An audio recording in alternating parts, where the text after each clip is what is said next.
Vamos abrir as nossas Bíblias em Atos, capítulo 20, verso 17. Atos 20, verso 17. Nós vamos fazer a leitura até o verso 27 e nós vamos expor esse texto do discurso de Paulo aos presbíteros e pastores da igreja de Éfeso, em duas etapas, que ele pode ser dividido em duas grandes partes. Na primeira parte, Paulo vai recapitular o seu ministério ao longo dos anos da igreja de Éfeso, e isso vai ser o fundamento para a segunda parte do seu discurso, a partir do verso 28, quando a partir daí, então, ele vai dar as recomendações práticas, orientações, as ordens sobre as exigências e responsabilidades para os presbíteros da igreja.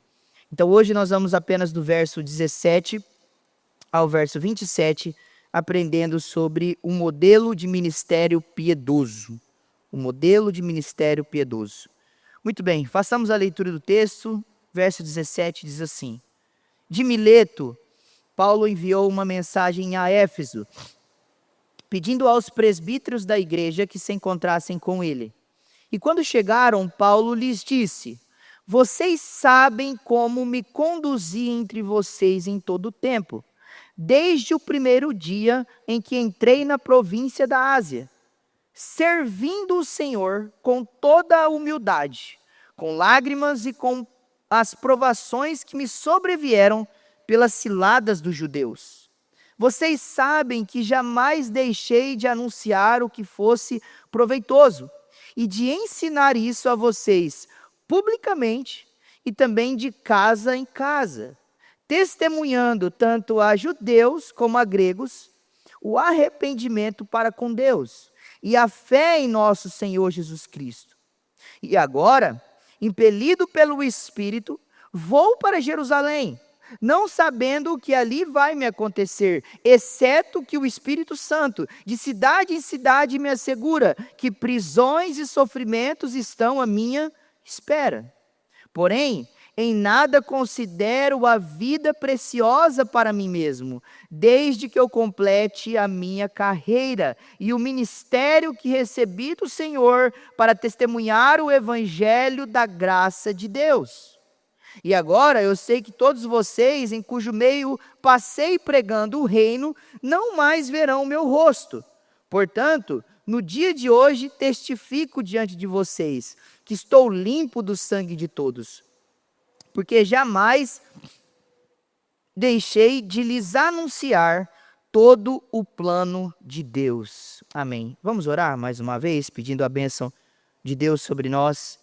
Senhor nosso Deus, estamos diante da Tua palavra que é perfeita, que é inspirada, que é santa, que traz alimento para as nossas almas, que traz direção para as nossas vidas, que traz, Senhor, exortação, que nos conduz em toda a verdade. Em nome de Jesus Cristo, Senhor, venha sobre nós mais uma vez, por meio da exposição desse texto, que o Teu Espírito fale aos nossos corações, transformando as nossas vidas em nome de Jesus. Amém. Poder sentar.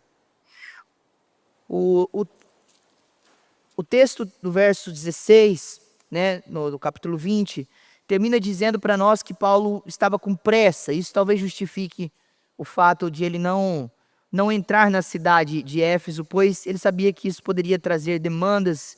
E ele tinha pressa de chegar a Jerusalém, porque ele tinha pressa de abençoar as pessoas que sofriam com a fome. Nós já falamos que ele estava levando uma oferta para essa igreja. Nós também percebemos que ele queria fortificar os laços com esses irmãos.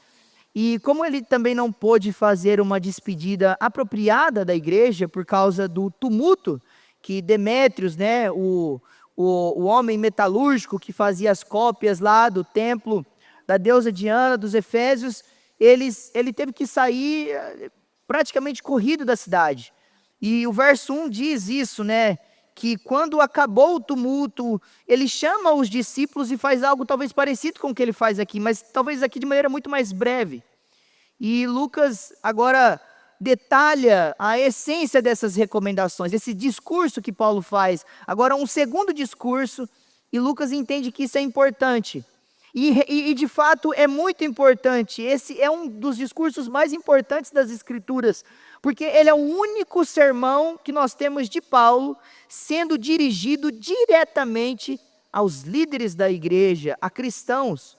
Porque todos os outros discursos de Paulo, ou Paulo está pregando para judeus nas sinagogas, ou Paulo está pregando para gentios não convertidos, ou Paulo está pregando diante dos tribunais mais à frente, mas aqui Paulo está falando com crentes. Ele está falando principalmente com crentes que eram líderes da igreja. E aqui nós vemos que Paulo vai detalhar as suas recomendações, mostrando para esses presbíteros, como já falamos, um modelo de ministério cristão, um modelo de ministério fiel, piedoso.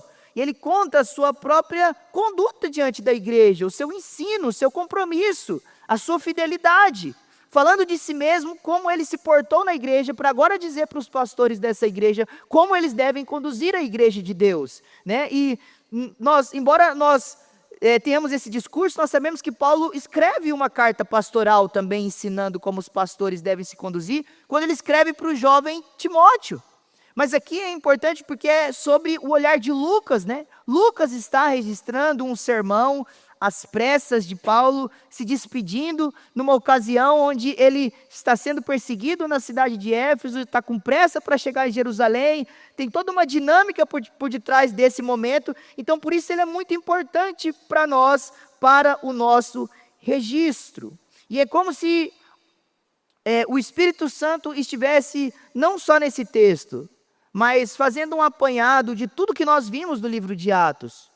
Ele está nos mostrando o tipo de ministério cristão, o tipo de ministério, de serviço que Deus aprova, que Deus ensina, e que Deus deixa esse registro, essa narrativa histórica como um modelo para nós vermos como procediam os apóstolos de Cristo, como se dirigia a igreja, né, do primeiro século, que traz para nós ainda hoje um modelo de como deve ser. Mas hoje nós temos muitos modelos de ministério. Na nossa era moderna, nós temos o ministério de celebridades. Muitas vezes, homens que ocupam posições de proeminência, de destaque, de pastoreio, de ensino. Eles estão mais preocupados com o seu nome, com a sua fama, com os seus próprios benefícios.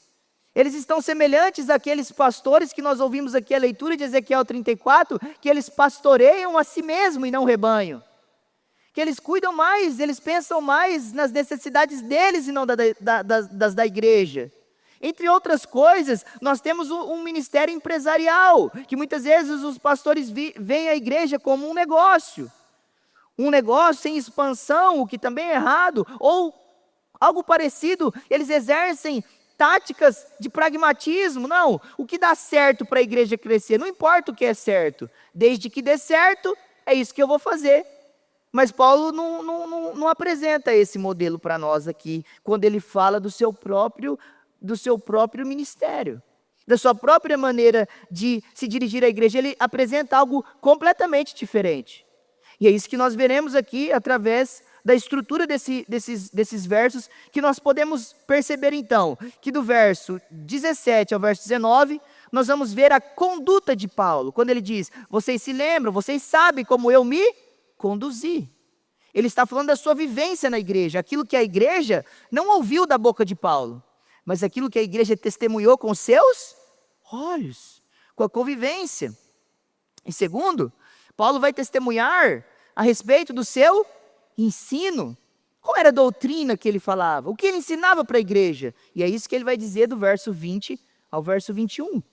E depois, então, do verso 22 ao 24, nós vemos a que nível chega o compromisso de Paulo. Porque muitas vezes, o compromisso pode ter uma estafa. Ele pode chegar, não, até aqui é o meu limite, até aqui eu não vou mais. Mas Paulo, para que ele cumpra o seu ministério, a sua vocação, ele está pronto para entregar a sua própria vida pelo Senhor. Ele tem um compromisso com o Evangelho, que está acima da própria autopreservação e do amor próprio. Paulo ama mais o evangelho, ele ama mais Jesus do que a sua própria vida, a ponto de estar apto para enfrentar a morte e todo tipo de sofrimento. E por último, nós vemos dos versos 25 ao verso 28, a fidelidade do apóstolo Paulo, quando ele mostra que ele não deixou de cumprir o seu papel como pregador da palavra. Ele não foi omisso, ele não escondeu, ele não escolheu o que pregar, ele pregou todas as coisas. Ele falou sobre todos os assuntos concernentes ao plano e ao reino de Deus, confortáveis ou desconfortáveis, de preferência ou não preferência. Ele foi verdadeiro no seu ministério. Ele se preocupou em agradar a Deus. E é isso que nós vamos ver então nessa noite. Então, em primeiro lugar, nós vemos a conduta de Paulo, né, do verso 17 ao verso 19, e algumas coisas chamam a atenção. Percebam que o texto, Paulo vai usar essa expressão, né, duas vezes, para falar primeiro da sua conduta e depois do seu ensino. Ele diz assim, vocês sabem. Veja aí o verso 18. E quando chegaram, Paulo lhes disse: vocês sabem. Mantenham a Bíblia de vocês aberta e vamos acompanhar a exposição olhando para as Escrituras também, conforme eu for falando com vocês.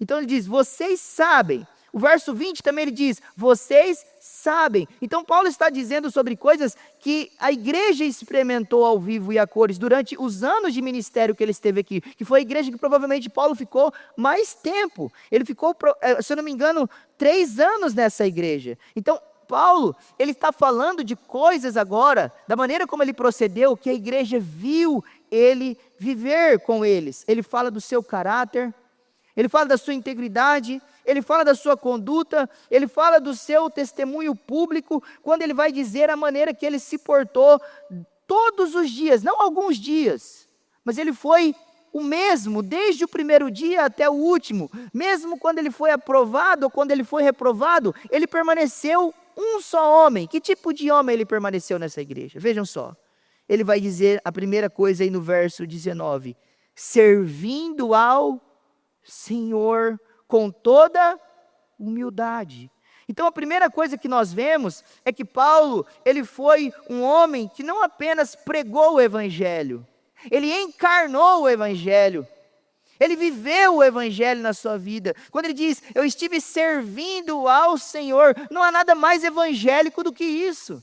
Porque o próprio Senhor Jesus, ele disse, eu vim para servir e não para ser servido. Então Paulo, ele segue os passos do Senhor Jesus, ele está servindo ao Senhor. Uma outra coisa que chama a atenção é que Paulo deixa claro, não só aqui no seu discurso, mas em todas as suas cartas, que ele está servindo ao Senhor antes de tudo. Quando Paulo serve à igreja, Paulo entende que ele está servindo em primeiro lugar ao Senhor. E quando que Paulo aprendeu essa lição? Quando? Quando lá no caminho de Damasco, no capítulo 9, Paulo entendeu que quando ele persegue ou quando ele faz mal à igreja, ele faz mal ao Senhor. Mas quando ele ama a igreja, quando ele serve a igreja, ele faz o bem e ele serve ao Senhor. Porque quando ele estava no caminho de Damasco, quando ele cai, o texto não fala se foi do cavalo ou do camelo, mas a gente fala, Paulo caiu do cavalo, fala que ele cai no chão. Ele fica cego e ele ouve uma voz, que era a voz de Jesus, que se revela para ele e diz, Saulo, Saulo, por quê me persegues? Mas quem que Paulo estava perseguindo? A igreja. Mas o que que Jesus diz para ele? Você me persegue quando você persegue a igreja. Então quando Paulo serve a igreja, ele serve a Deus. Quando você serve a igreja, você serve a Deus. Lembrem-se disso. Tudo que vocês fazem para e pela igreja, vocês fazem não para homem nenhum, vocês fazem para Deus. Porque é Ele que recebe tudo que é feito na igreja. É Ele que avalia, porque a igreja não é de homens, ela é de Jesus. Ele é o supremo pastor e dono, o cabeça da igreja. E Paulo diz que ele serviu como? Com humildade. Humildade antagoniza o orgulho, a arrogância, a soberba. Paulo foi humilde. O que significa essa palavra no grego, humildade? Ela quer significar literalmente que ele teve eu não sei nem se essa expressão melhor, uma baixeza de mente. É como se Paulo se rebaixasse. Paulo era um grande intelectual. É como se ele descesse para se acomodar a todas as necessidades da igreja, para servir essa igreja com humildade. A humildade, irmãos, é uma virtude central. É uma virtude que, conforme de John Charles Riley, um bispo anglicano, ele fala assim, que nem todos são chamados para profetizar, nem todos são chamados para pregar, nem todos são chamados para serem diáconos, nem todos são chamados para cantar, mas todo cristão é chamado para ser humilde, porque eles são chamados para serem como Jesus. E Paulo é humilde não porque ele é apóstolo, Paulo é humilde porque ele é um cristão. E Paulo talvez tinha motivos para se orgulhar, né?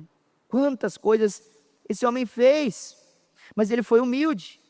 Uma outra coisa é que o ministério de Paulo, ele foi um ministério que foi autenticado e suportado por meio do sofrimento.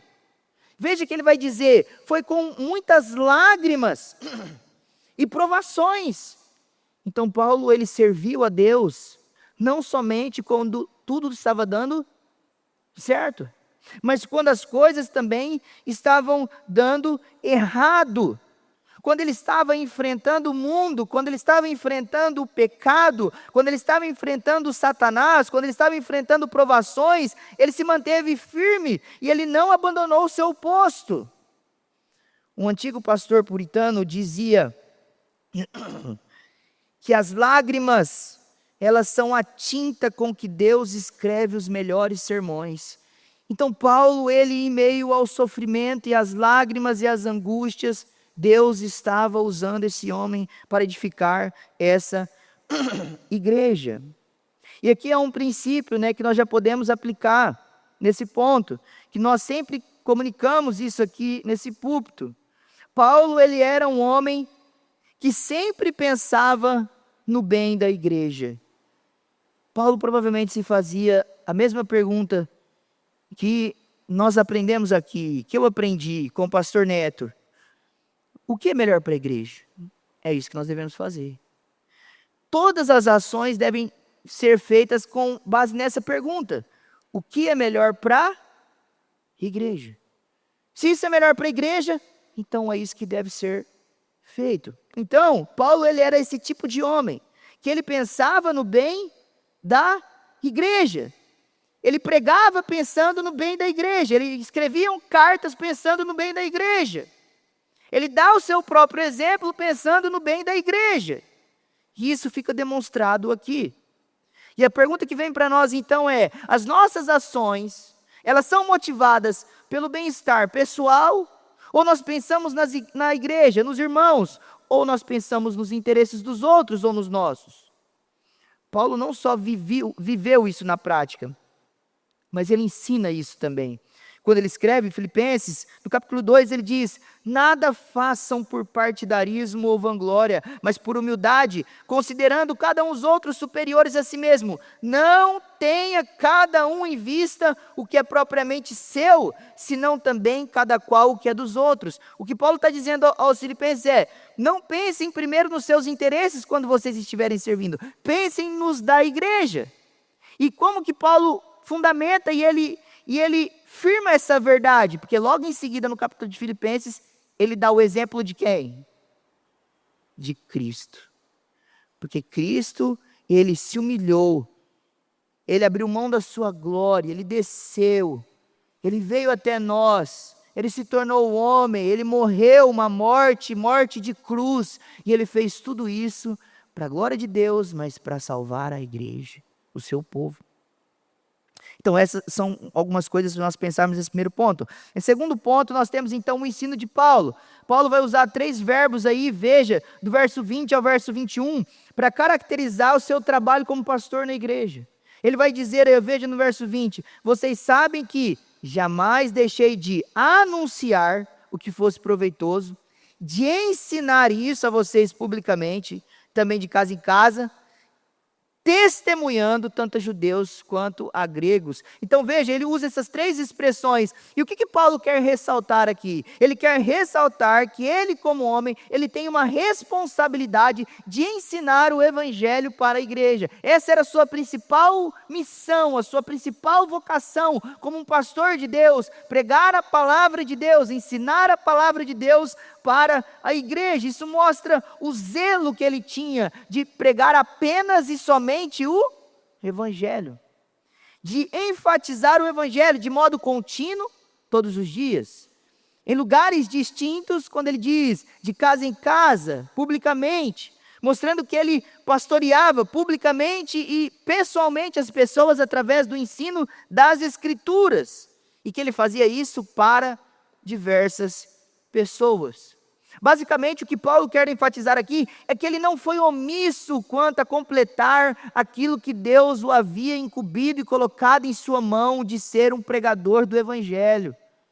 Ele não foi omisso, ele não titubeou, ele pregou o evangelho. Agora ele destaca alguns elementos dessa pregação. O que foi que ele ensinou ao longo desse período? Lógico que o texto bíblico mais para o final vai dizer que ele ensinou todo o plano de Deus. Então, Paulo falou sobre todos os assuntos.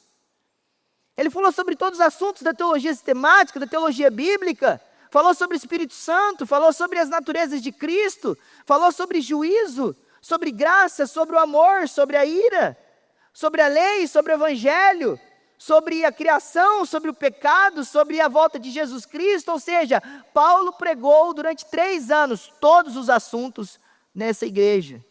Ele não escondeu nada, ele não pulou nada. Então ele vai resumir todos esses assuntos com aquilo que é o coração de toda a mensagem, aquilo que Deus requer de todo homem e mulher. E aí então ele vai dizer, vejam, que ele esteve testemunhando a judeus e gregos, o quê? O arrependimento para com Deus e a fé em nosso Senhor Jesus Cristo. Então o que significa isso?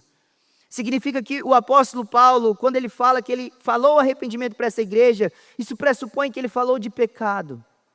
Pressupõe que ele falou da falência dos homens, da incapacidade que os homens têm de se chegar a Deus, de se voltarem para Ele, e da necessidade urgente de que todos os homens se arrependam dos seus pecados, o que significa dizer que eles têm uma tristeza profunda por causa das suas ações, pensamentos e omissões, e eles se voltem plenamente para o Senhor, abandonando seus pecados. Quando Paulo fala que pregou o arrependimento, é isso, mas fazendo um contraste, já que Paulo está dando um modelo de ministério, quais são os modelos de ministério que nós temos hoje? Será que o arrependimento é o centro da pregação? Ou será que muitas vezes as mensagens que nós ouvimos por aí são mensagens moralistas, legalistas? Uma outra coisa que Paulo vai dizer é que ele anunciou o quê? A fé em nosso Senhor Jesus. O que significa? Confiar na obra de Cristo e não nas suas próprias obras. O que significa também compreender todas as verdades doutrinárias do Evangelho. Então Paulo pregou essas coisas, mas hoje, o que muitas vezes nós podemos ouvir em sermões modernos, não é a fé em Jesus Cristo, são filosofias modernas. Muitas vezes são histórias, muitas vezes são técnicas, muitas vezes são sermões motivacionais, ao invés de serem sermões que falam sobre a grande necessidade do homem de se arrepender, que o homem é mau e ele está caído, e que se ele não abraçar a fé em Cristo Jesus, ele vai se manter perdido. E aí então, a gente tem esses dois elementos, que é arrependimento e fé, que também nós, na teologia ou nos estudos sobre salvação, nós percebemos que arrependimento e fé são dois elementos que constituem aquilo que nós chamamos de conversão. Então, basicamente, o que Paulo está dizendo quando ele fala sobre arrependimento e fé, ele está falando assim, olha, eu preguei arrependimento para que as pessoas virem as costas para o pecado e fé para que as pessoas abracem Cristo como seu Senhor e seu Salvador. Foi isso que eu preguei quando eu estive entre vocês. E isso aqui é o centro da pregação apostólica. É isso que nós vemos o tempo todo no livro de Atos, nos sermões. Parece até repetitivo. Porque é repetitivo. O evangelho é para ser repetido domingo após domingo. Paulo falava, eu não me canso de repetir as mesmas coisas. Mas muitas vezes nós ouvimos mensagens de autoajuda, né? E não de ajuda do alto, mas de autoajuda. Coisas como, né, Deus ajuda quem se ajuda. Nós conhecemos os ditados populares. Tinha uns ditados desses lá na gincana lá, né? Os especialistas acertaram ditado lá. Acertaram todos ou não? Faça por ti que eu te ajudarei. Já ouviu isso? Mas a Bíblia fala assim, não, é a graça de Deus que te ajuda sempre, todas as coisas. A ajuda não é autoajuda. É só a ajuda do alto. Não existe autoajuda, irmãos. Morto não se ajuda. É só se o Espírito Santo vier e fazer a obra. Nós vemos mensagem como mensagem de motivação. Não, você consegue, você é forte, você é um leão, você vai vencer, você é insubstituível. Quem aqui já leu Você é Insubstituível, do Augusto Cury? Lembro quando eu era adolescente, meu pai me deu esse livro. Lê esse livro aqui. Aí eu peguei o livro e li o livro. Você é insubstituível. Fala assim, você é vencedor. Você venceu uma corrida para chegar no útero da sua mãe com milhões de competidores. Não é isso? Nunca ouviram isso? Nunca ouviram, irmãos? Então você é vencedor. Né? Não, mas a Bíblia fala que nós somos mais do que vencedores em Cristo. Não é porque você venceu uma corrida. Né? Isso é pura criatividade. E as pessoas fazem isso. Muitas vezes é moralismo. Mas o que Paulo está ensinando aqui é que ele pregou o quê? O evangelho. Que é a boa notícia de que é um único caminho para que você seja salvo. Porque você falhou e continuará falhando se tentar somente pela sua força. A menos que você creia no Senhor Jesus Cristo. É isso que Paulo deixou claro, que foi a mensagem dele. E há razões para Paulo falar isso. Porque depois, na sua segunda parte do sermão, ele vai dizer assim, olha, vão surgir falsos mestres. E eles vão querer deturpar vocês do ensino. Então Paulo está recapitulando, lembrando eles, qual é o ensino que vocês devem se manter fiel? É esse aqui. E não se desviarem deles. Então Paulo vai falar isso. E em terceiro, Paulo fala daquilo que é central, talvez é aquilo que é mais grave, mais urgente. Ele fala assim, eu preguei a fé no Senhor Jesus Cristo. A preocupação de Paulo era de sempre anunciar Jesus. A sua convicção era de que não há pregação verdadeira se você não falou de Cristo para as pessoas. E nós frequentemente falamos isso, né? E aqui é uma aplicação para nós. Se um sermão não te leva a Cristo, ele falhou no seu propósito. Existe até uma ilustração, né, na tradição reformada, geralmente você lê nas introduções dos livros de pregação expositiva, que eles falam assim que alguns sermões, eles deixam o ouvinte como Maria Madalena. Quando ela chega no túmulo de Jesus, após a ressurreição, ela chega diante do túmulo e vê o túmulo aberto, o corpo não está lá, e ela diz assim, levaram o meu Senhor, e eu não sei aonde o puseram. Alguns sermões, eles deixam os ouvintes como Maria. Eu estou diante da pregação, mas é como se eu estivesse diante de um túmulo vazio. Aquilo que é essencial, aquilo que eu vim aqui, que é ver Jesus, não está lá. Então alguns sermões são assim, as pessoas pregam, e no final as pessoas perguntam, mas e agora? Onde está Jesus nesse sermão? Onde está? Os sermões devem ser cristocêntricos. Cristo é o alvo da pregação. Spurgeon, um dos maiores defensores da pregação centrada em Cristo, ele deixou claro com uma de suas frases que não existe nenhum texto sequer que nós não possamos achar Jesus. Ele diz assim como de todas as estradas da Inglaterra se pode chegar a Londres, de cada texto da Escritura há um caminho que conduz a Cristo. E como pregador, ele descreve a sua responsabilidade, que de todo pequeno texto da Escritura há um caminho que leva a Cristo. A minha tarefa como pregador é encontrar esse caminho e seguir por ele. Então veja que essas coisas, elas estão nas Escrituras, e o próprio Jesus falou sobre isso. Ele disse em Lucas 24 que Moisés, os profetas, os salmos, tudo falava sobre ele. Ele disse em João que as Escrituras testificam ao seu respeito. Então veja, quando Paulo fala que ele pregava Jesus, é isso que ele quer deixar claro para a lição da igreja, que o sermão, uma pregação, ela deve ser cristocêntrica. Cristo deve estar no centro. Os sermões de Atos demonstram isso, as cartas demonstram isso o tempo todo nos ensinos do apóstolo Paulo.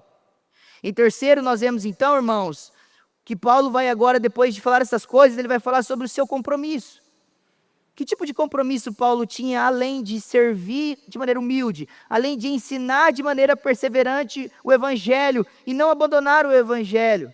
Ele vai mostrar que ele era obediente ao Espírito, mesmo sabendo que a sua obediência lhe traria sofrimentos. Veja o que ele vai dizer aí do verso 22 até o verso 24. E agora, nesse momento que ele está indo para Jerusalém, impelido, o que significa que quem estava levando Paulo não era ele mesmo, mas era o Espírito que estava conduzindo ele, carregando ele até Jerusalém, empurrando ele para lá.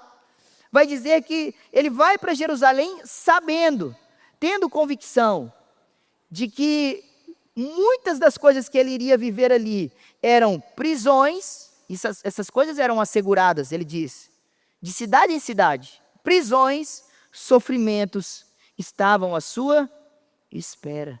Veja que esse homem, ele é alguém que ele está indo obedecer a Cristo, o seu chamado, mesmo sabendo que ele vai passar por muitas dificuldades. Mas muitas vezes nós, eu e você, como que nós somos? Nós nos autopreservamos. Nós não queremos enfrentar o sofrimento.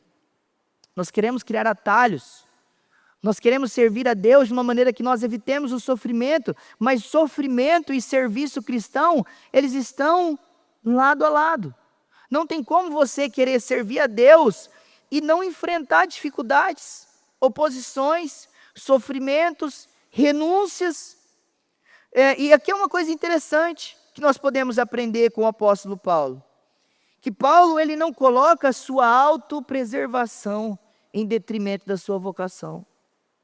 Paulo coloca a vocação cristã acima dos seus interesses pessoais.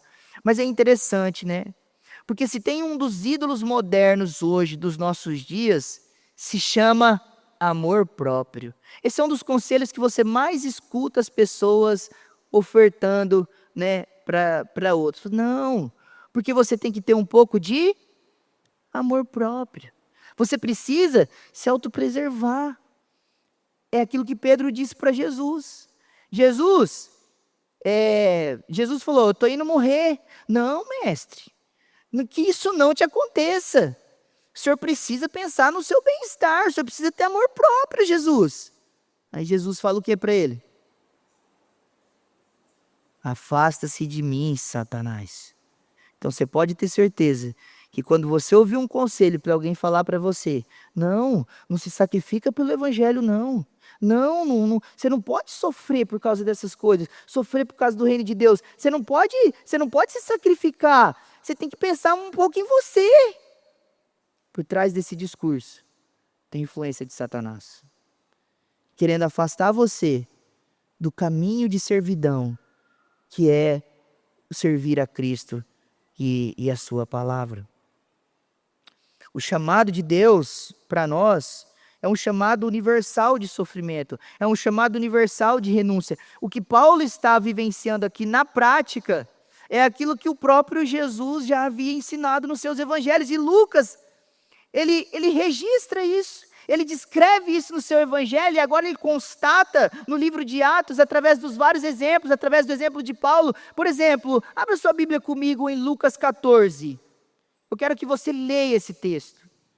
E você vai entender que o que Paulo está fazendo aqui, quando ele está disposto a enfrentar os sofrimentos e até mesmo entregar a sua própria vida para que ele complete o ministério que ele recebeu do Senhor, nada mais é do que ele se comprometendo com o custo do discipulado.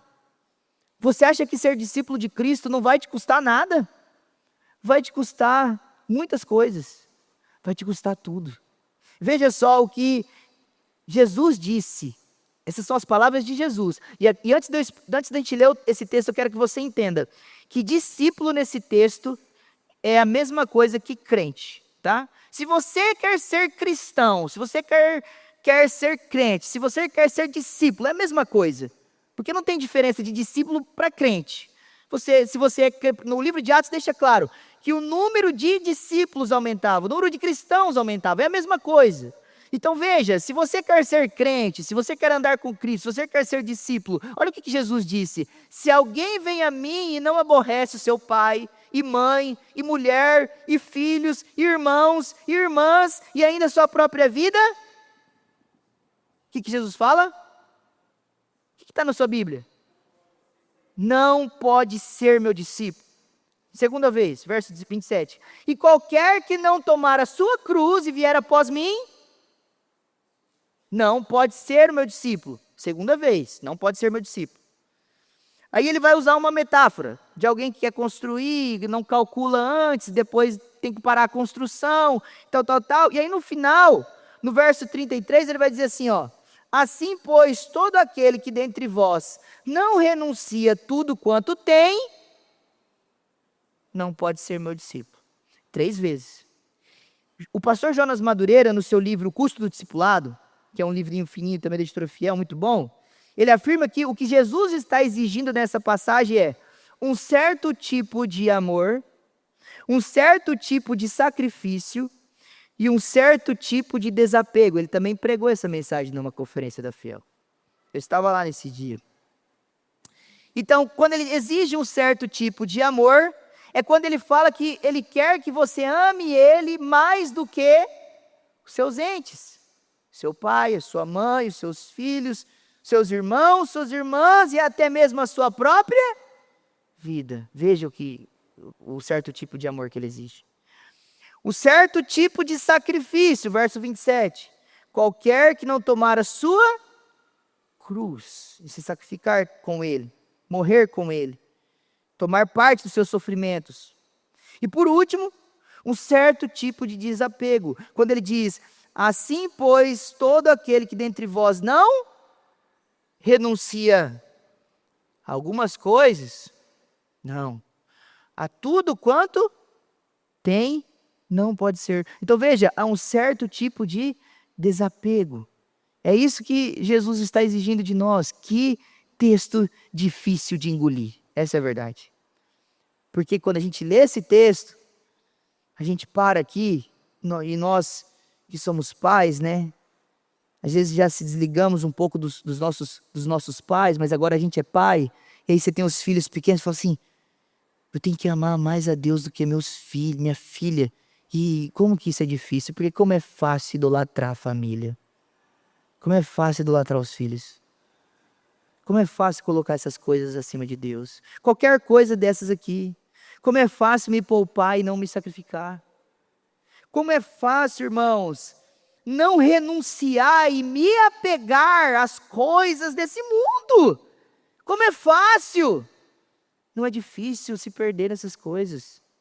E é isso que Jesus está falando. E Paulo está demonstrando que ele ama a Deus mais do que todas as coisas, que ele está pronto a sacrificar todas as coisas e que ele não tem apego a nada.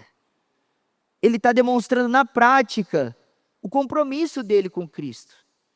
Ele chega a dizer: em nada considero a vida preciosa para mim mesmo. Que palavras, né? Na verdade, o que Jesus exige de modo geral aqui é a morte do eu. E Paulo deixa claro isso nas suas cartas, né? Quando ele escreve Gálatas, ele diz: eu estou crucificado com Cristo. Logo já não sou eu quem vive, mas Cristo vive em mim. Então ele deixa claro isso. Então nós vemos essa verdade, né? A disposição de morrer por causa do seu bem maior e o senso de vocação. Quantos não foram assim na história bíblica? Talvez eu já tenha contado essa história, mas eu gosto muito dessa história. Eu gosto muito dessa história dos morávios. Quem aqui já ouviu falar dos morávios? Acene com a mão assim, os moravianos.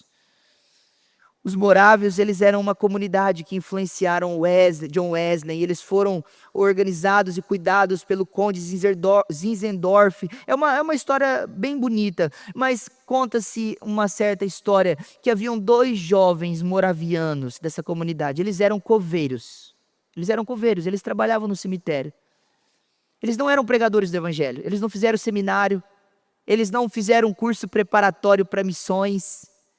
Eles só amavam Jesus Cristo, irmãos. Era isso que eles tinham. Eles tinham fé no Senhor e eles queriam compartilhar Jesus Cristo com as pessoas. E havia uma ilha de escravos, de um homem que era ateu e que odiava essas coisas de Deus. E esses 2 jovens um dia procuraram esse homem e falaram assim: olha, você permite que nós possamos ir até a sua ilha, pregar para os seus escravos? Aí ele falou assim: não, no meu navio vocês não vão. Eu não vou pagar a passagem de vocês. E custava caro para eles irem. E aí, para poder ir para a ilha, eles fizeram um acordo. Olha que acordo.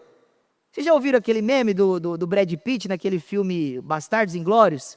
Você faria esse acordo? Eu faria esse acordo. Já viu esse meme? Então, você faria esse acordo? Olha o acordo que eles fizeram. Assim, não, a gente se vende como escravo, então. E a gente vai. Não, mas se vocês irem, vocês nunca mais vão sair de lá. Negócio fechado. Eles se venderam como escravos para ir para uma ilha que eles nunca mais iam sair, para pregar o evangelho para um punhado de escravos. De homens que nunca saíram dessa ilha. E depois não se sabe nada desses jovens. E conta-se a história que esses jovens, no momento da despedida, eles estavam lá diante das suas famílias e as pessoas estavam chorando com eles. Foi um momento de grande comoção, igual acontece aqui quando Paulo fala: eu estou indo para Jerusalém, lá eu vou sofrer. E eles abraçam Paulo, porque Paulo diz assim: vocês não vão ver mais meu rosto, nunca mais, porque cadeias e prisões e quem sabe até a morte. E Paulo estava pronto. E esses jovens moravianos estavam prontos. E quando eles se despedem, quando eles entram no navio, eles estão na beira do navio e eles dizem assim: para que o cordeiro receba a honra pelos seus sacrifícios. E eles entregam a sua vida. Isso não comove você? Porque isso é forte, irmãos. Paulo, ele está entregando a sua própria vida. Ele está pronto, esses jovens estavam prontos a entregar a sua vida pelo evangelho. E aí então nós vemos em quarto lugar a fidelidade de Paulo, porque agora nós vemos do verso 25 ao verso 27 que Paulo vai fazer algumas afirmações sobre a missão cumprida que ele teve nessa igreja. Ele cumpriu a missão dele. Até esse momento aqui, ele realizou aquilo que Deus o havia chamado para fazer. E ele agora se sente como? Ele se sente livre das responsabilidades daquilo que essa igreja vai fazer daqui para frente, porque no tempo em que ele esteve ali, ele cumpriu o seu papel como pastor, ele ensinou o evangelho, ele pregou, e ele faz uma constatação disso, porque a linguagem que ele usa, veja, ele diz assim: olha, agora eu sei cujo meio passei pregando o reino de Deus, vocês não vão ver mais meu rosto. E no verso 26 ele diz: portanto, no dia de hoje testifico diante de vocês que eu estou limpo do sangue de todos. Então essa maneira, essa linguagem que Paulo usa, essa forma de se expressar, ela é uma herança de responsabilidade que os homens de Deus herdaram dos profetas do Antigo Testamento. Por exemplo, se você lê Ezequiel capítulo 3, Deus vai dizer para Ezequiel essas palavras muito parecidas de Paulo. Fala assim: Ezequiel, se você deixar de pregar e de falar para essas pessoas que eu estou te colocando como profeta, e elas morrerem nos seus pecados, eu vou cobrar o sangue delas da sua cabeça. Mas se você pregar e você anunciar o que eu chamei você para fazer, e elas vierem a se perder ou ser salvas, eu não vou cobrar o sangue delas da sua cabeça. Então, Deus, ele coloca esse peso sobre aqueles que devem pregar o evangelho. E Ezequiel recebe esse fardo, e Paulo, ele se sentia como um profeta de Deus, porque ele era um apóstolo. E ele está agora falando exatamente algo parecido com aquilo que ele escuta, que nós temos no livro de Ezequiel. Ele está dizendo assim: olha, eu cumpri a minha responsabilidade, então o sangue de vocês não vai ser cobrado da minha cabeça, porque eu não deixei de pregar o evangelho. E isso tem algumas implicações para nós. A primeira coisa, né, a aplicação, isso cabe principalmente aos pastores da igreja, aos presbíteros, aos assistentes pastorais, até mesmo os líderes, que é a responsabilidade em pastorear conforme a palavra de Deus. Quando nós vemos que há recompensas pela fidelidade, mas também existem alertas dos riscos de se não pastorear conforme Deus deseja. Pedro vai dizer: pastoreai o rebanho de Deus, que vos foram confiados, porque logo o supremo pastor vai se manifestar e vocês vão receber dele a imarcessível coroa de glória.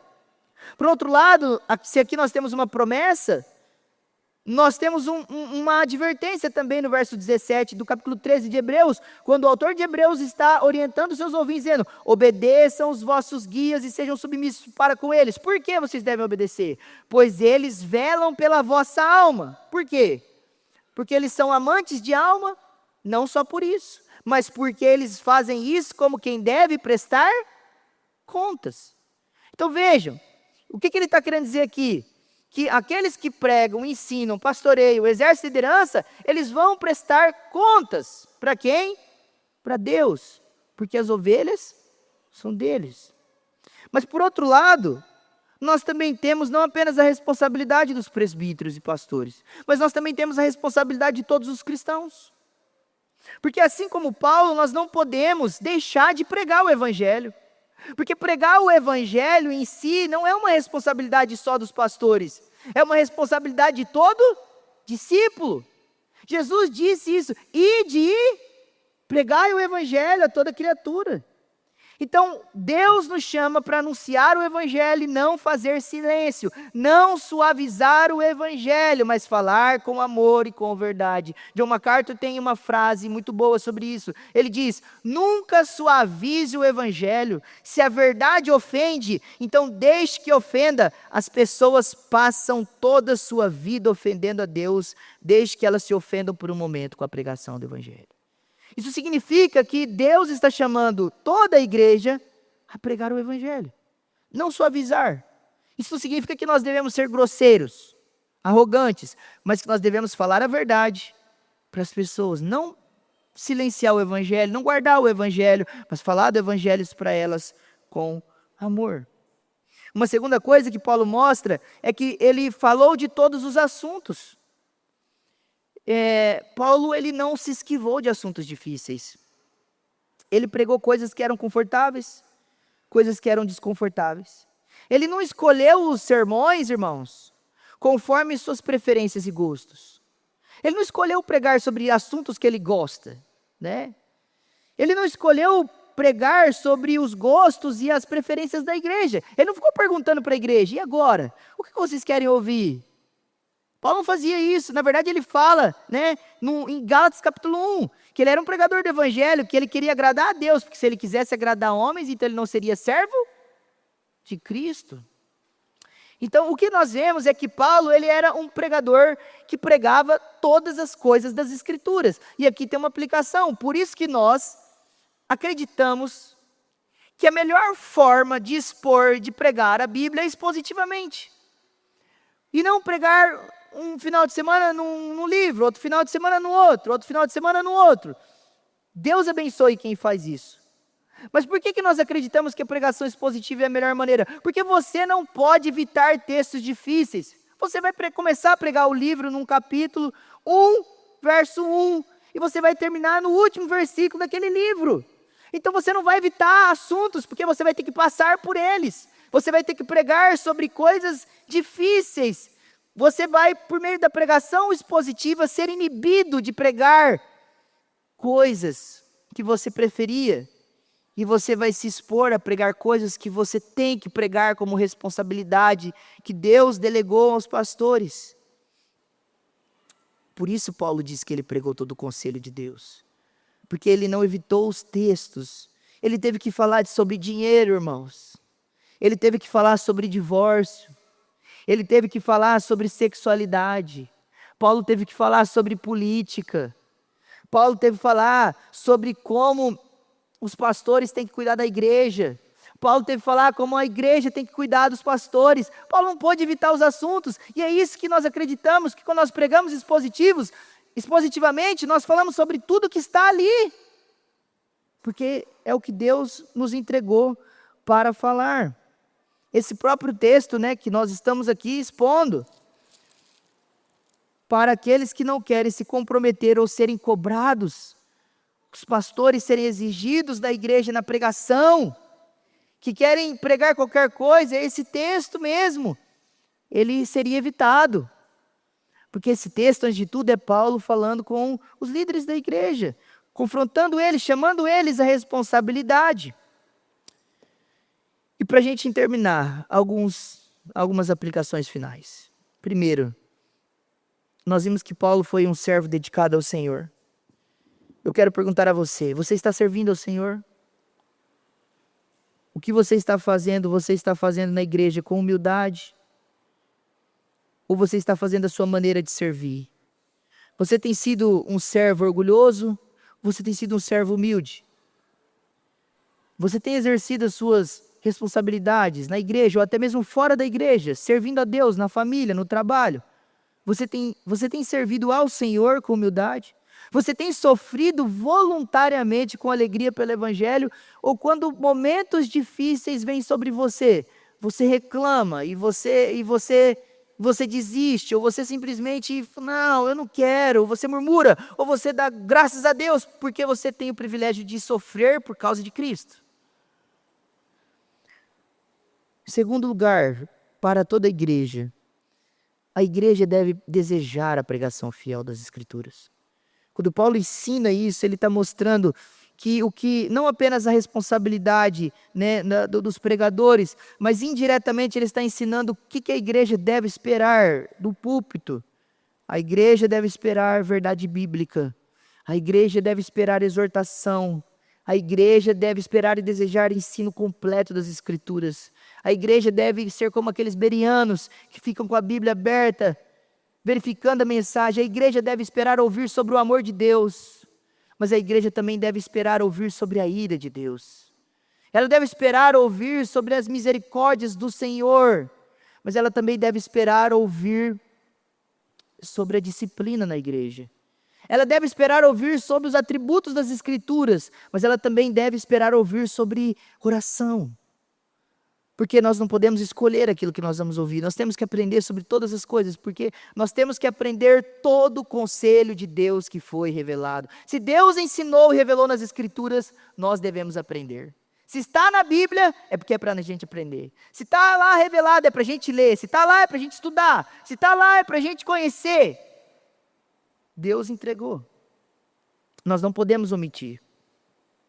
Uma outra coisa que nós aprendemos aqui, irmãos, em terceiro, é a importância do discipulado, Veja que Paulo chama os presbíteros e agora ele vai se oferecer como um modelo. Ele vai lembrar esses homens como ele agiu, ele vai mostrar como ele se portou. E ele vai falar essas coisas como um fundamento para as próximas orientações. Então, nós vemos o valor do discipulado como algo inestimável. Valorize o treinamento e o privilégio de servir. Se você tem sido comissionado pelo Espírito Santo para trabalhar na igreja, valorize isso. se você tem sido discipulado, treinado, lapidado, elogiado, corrigido, louve a Deus por isso, porque é o Senhor que está trabalhando na sua vida. Paulo chama esses homens aqui, e na verdade quem está chamando é o Senhor que está chamando esses homens, porque Paulo está falando inspiradamente a eles, como eles devem se portar. E por último, nós aprendemos sobre Cristo nesse texto, que Cristo, ele é de fato a nossa mensagem e a nossa esperança. Quando Paulo faz ali um resumo do seu ministério, daquilo que ele ensinou, ele deixa claro que ele pregava somente a Cristo. Ele não tinha outra mensagem. É aquilo que foi dito na Reforma Protestante. Somente Cristo, solos Cristos. Isso significa que nós afirmamos que a salvação ela é alcançada somente e exclusivamente por meio da obra mediadora de Jesus Cristo. E que nós negamos a necessidade de santos, méritos humanos ou outros intermediários para reconciliar o homem com Deus. Paulo, quando ele pregava arrependimento e a fé no Senhor, é isso que ele estava dizendo, somente Cristo salva e nenhum outro. E por último, se Paulo é esse pastor que ele é porque existe um pastor supremo que deu um modelo antes, derradeiro e definitivo, que é Jesus Cristo. Em João 10, Jesus é apresentado para nós como o supremo pastor. Ele diz: eu sou o bom pastor. E o bom pastor dá a vida pelas suas ovelhas. Então Cristo, ele é o supremo pastor. Paulo é pastor porque Cristo é o verdadeiro pastor. Os cuidados pastorais de Paulo, na verdade, refletem os cuidados de Jesus pela igreja.